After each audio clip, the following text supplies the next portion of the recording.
તો મારું એક સૂત્ર છે, તારા નહીં માનવાથી એનું અસ્તિત્વ મટી નથી જતું.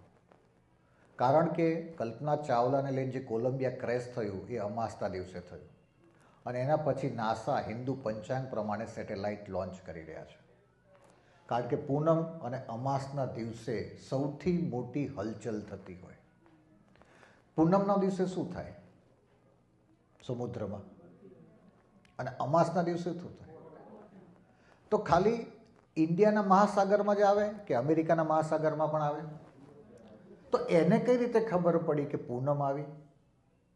અમેરિકાના દરિયાને ખબર પડે છે, જાપાનના દરિયાને ખબર પડે છે કે પૂનમ આવી કે અમાસ આવી.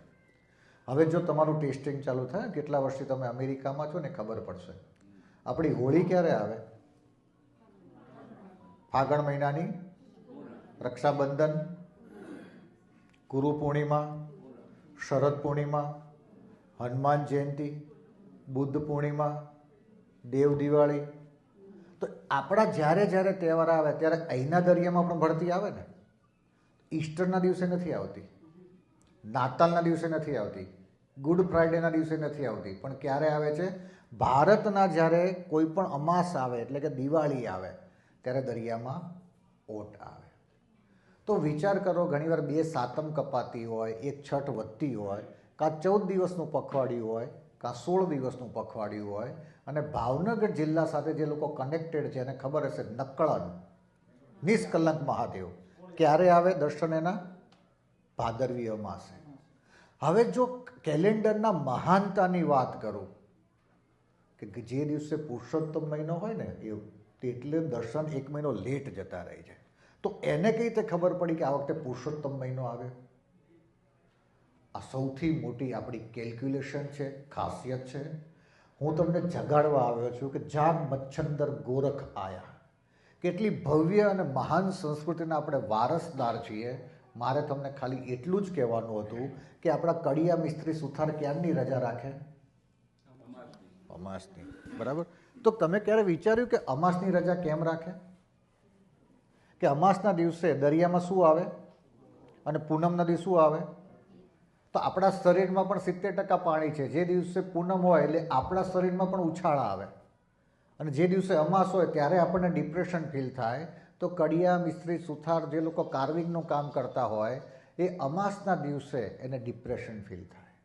એટલે આપણા શાસ્ત્રોમાં કીધું કે અમાસના દિવસે રજા રાખવી.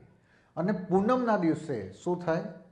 ભરતી આવે એટલે ડિપ્રેશન પાછું આવે, એક્ઝાઇટી કહે છે અત્યારનું એ આવે.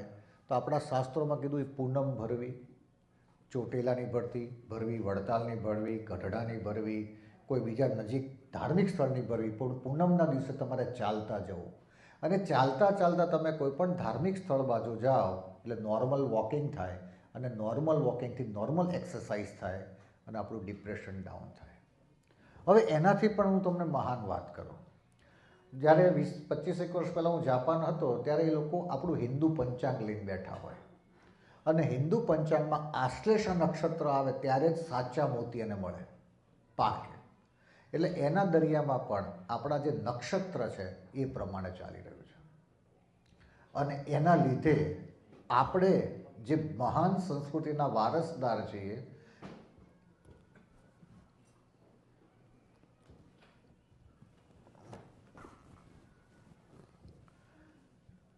એ તિથિ પ્રમાણેના આપણે વારસદાર છીએ. આપણા બાળકોને કદાચ હવે તિથિ જોતા પણ નહીં આવડે.